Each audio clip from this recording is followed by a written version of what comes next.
नमस्कार, मी आदिती। उद्या 18 डिसेंबर आहे, बुधवार आहे आणि बघता बघता 2024 हे वर्ष संपतही आलेलं आहे। आता उद्या वर्षातील सर्वात शेवटची संकष्टी चतुर्थी आहे।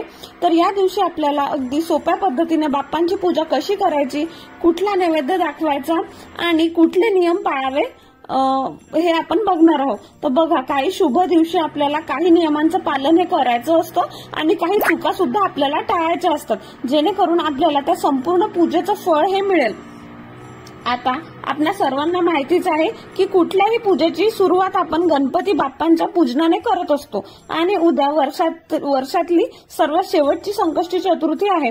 आता गणपती बाप्पा सर्वप्रथम पूजनीय देवता असून ते बुद्धीचे देवता आहेत, सर्व गणांचे अधिपती आहेत। आपल्या सर्वांना अत्याधिक प्रिय, अगदी लहान मुलांपासून तर मोठ्या माणसांपर्यंत सर्वांना गणपती बाप्पा हे प्रिय असतात। भरपूर लाभदायक असे हे देवता आहेत। गणपती बाप्पा हे सुख करता आहेत, दुःख करता आहेत, त्यामुळे आपल्यापैकी भरपूर लोक संकष्टी चतुर्थीचं व्रत हे करत असतात। आता सर्वात पहिले आपल्याला संकष्टी चतुर्थीच्या दिवशी लवकर उठायचं आहे आणि सूर्याला अर्घ्य द्यायचं आहे। खरं तर आपण रोजच सूर्याला अर्घ्य दिलं पाहिजे, कारण सूर्यदेवाचं आपल्या जीवनामध्ये खूप मोठं आणि महत्वाचं स्थान आहे। आता तुम्ही फ्लॅट सिस्टीम मध्ये वगैरे राहत असाल तरी चालेल, खिडकीमधून किंवा गॅलरीमधून सूर्याकडे बघून तुम्ही सूर्याला अर्घ्य देऊ शकता। असं काहीच नाही की खुले छतच पाहिजे वगैरे, तुम्ही गॅलरीमधून सुद्धा दररोज सूर्याला अर्घ्य देऊ शकता। आता सूर्याला अर्घ्य दिल्यानंतर आपल्याला आंघोळ वगैरे झाल्यानंतर आपल्या देवघरातले देवांचे सुद्धा आपल्याला आंघोळ घालायची आहे, देवपूजा करायची आहे। आता तामणामध्ये गणपती बाप्पांची मूर्ती आपल्याला घ्यायची आहे। आता आपल्याकडे आपल्या मंदिरामध्ये गणपती बाप्पांची मूर्ती असायलाच हवी, कारण गणपती बाप्पांच्या मूर्तीवर म्हणजे गणपती बाप्पा अतिशय प्रथम पूजनीय देवता असल्यामुळे त्यांची मूर्ती ही आवर्जून आपल्या देवघरामध्ये असावी। आता तुम्हाला गणपती बाप्पाच्या मूर्तीवर अभिषेक करायचा आहे।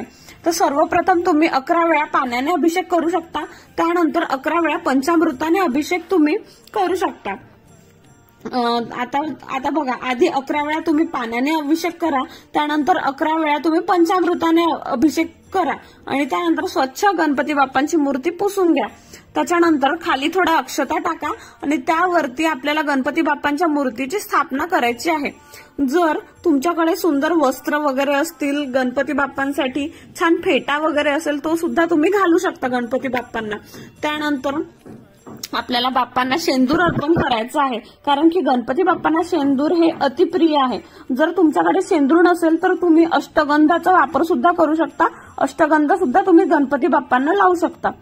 त्यानंतर तुम्हाला दुर्वा असेल तुमच्याकडे ना, तर तुम्ही दुर्वा त्यावर वाहू शकता आणि तुमच्याकडे जर जास्वंदाचं लाल फूल असेल तर तुम्ही ते सुद्धा वाहा, कारण गणपती बाप्पांना दुर्वा आणि जास्वंदाचं फूल हे अतिप्रिय आहे। त्यामुळे चतुर्थीच्या दिवशी शक्यतो सर्वजण दुर्वा आणि जास्वंदाचं लाल फूल हे बाप्पांना वाहत असतात।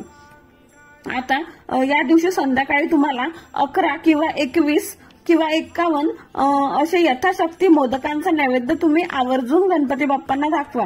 आणि आता सर्व पूजा झाल्यानंतर तुम्हाला बाप्पांची हात जोडून प्रार्थना करायची आहे की हे गणपती बाप्पा, माझ्या अगदी सोप्या पद्धतीने तुमची पूजा केलेली आहे।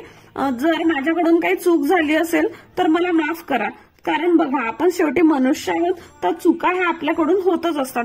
त्याच्यामुळे संकष्टी चतुर्थीच्या दिवशी तुम्हाला बाप्पांची सर्व पूजा वगैरे झाल्यानंतर अशी तुम्हाला बाप्पांची माफी मागायची आहे। आता जर तुमच्याकडून, आता सगळ्यात महत्वाचं म्हणजे संकष्टी चतुर्थीच्या दिवशीचा उपवास। आता बघा, तुमच्याकडून चंद्रोदयाचा टायमिंग पाळणं शक्य नसेल तर तुम्ही संकष्टी चतुर्थीचा उपवास करू नका, कारण बघा, कॅलेंडर जर तुम्ही बघाल ना तर दर महिन्याला संकष्टी चतुर्थी येत असते। त्यामध्ये प्रत्येक ठिकाणच्या भागानुसार तिथे चंद्रोदयाचा टायमिंग हा दिलेला असतो कॅलेंडरमध्ये। फॉर एक्झाम्पल, मी मुंबईला राहते, तर मुंबईचा जो चंद्रोदयाचा टायमिंग आहे तो रात्री 9:03 आहे। तर अशा प्रकारे तुमच्या भागामध्ये जो टायमिंग तुम्हाला दाखवत असेल त्या टायमिंगला चंद्रोदय होईल आणि त्या चंद्रोदय झाल्यानंतर चंद्राची पूजा करूनच तुम्हाला या दिवशी उपवास सोडायचा असतो।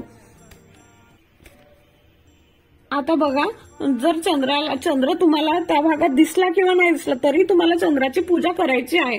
आता चंद्राला तुम्हाला थोडं अर्घ्य द्यायचं आहे. त्याच्यानंतर कुंकू, अक्षदा, फूल, धूप, दीप दाखवून तुम्हाला चंद्राची पूजा करायची आहे. आणि त्यानंतर तुम्हाला चंद्राला नमस्कार करायचा आहे. आणि त्यानंतरच तुम्हाला चतुर्थीचा उपवास सोडायचा आहे. चंद्रोदयानंतरच चतुर्थीचा उपवास आपल्याला सोडायचा असतो. जर बघा चंद्रोदयाचा टायमिंग पाळणं शक्य नसेल तर तुम्ही चतुर्थीचा उपवास करू नका, कारण की तो चतुर्थीचा उपवास लागू होत नाही असं म्हटलं जातं. नाहीतर तो उपवास लागूच होत नाही. आता सर्वात महत्वाचं म्हणजे तुमचा चतुर्थीचा उपवास असेल किंवा नसेल तर दिवसभर घरामध्ये तुम्ही किंवा मुलांसाठी गणपती अथर्व शीर्ष तुम्ही घरात लावा आणि ऐकवा सगळ्यांना, कारण गणपती अथर्व शीर्ष हे खूपच पॉवरफुल आहे.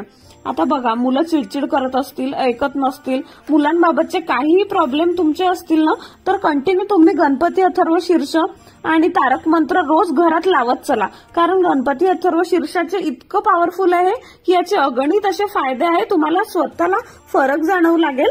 त्याच्यामुळे तुम्ही गणपती अथर्व शीर्ष दररोज घरात लावत चला. तर या दिवशी तुम्हाला जास्तीत जास्त वेळ बाप्पांचं नामस्मरण करायचं आहे. आता बघा, जर तुमच्याकडून उपवास करणं शक्य नसेल, लहान बाळ असेल, पण तुम्ही दिवसभर नामस्मरण तर करू शकता. कुठलंही काम करता, चालता फिरता तुम्ही नामस्मरण करू शकता. तर नामस्मरणाचे सुद्धा अगणित फायदे आहे. आणि याच्यामुळे ना तुम्हाला एक मनाला म्हणजे एक शांतता पण वाटेल, समाधान वाटेल की माझ्याकडून काही तर सेवा घडली आणि त्याचं पुण्य सुद्धा तुम्हाला मिळेलच नक्कीच. आता बघा, या दिवशी आपल्याला मांसाहार वगैरे टाळायचा आहे. आता बघा, एवढा शुभ दिवस आहे, बुधवार आहे, मटन काहीच तुम्हाला या दिवशी खायचं नाहीये, कारण की अतिशय शुभ हा दिवस आहे. त्याच्यामुळे मांसाहार तुम्हाला टाळायचा आहे कडकडीत.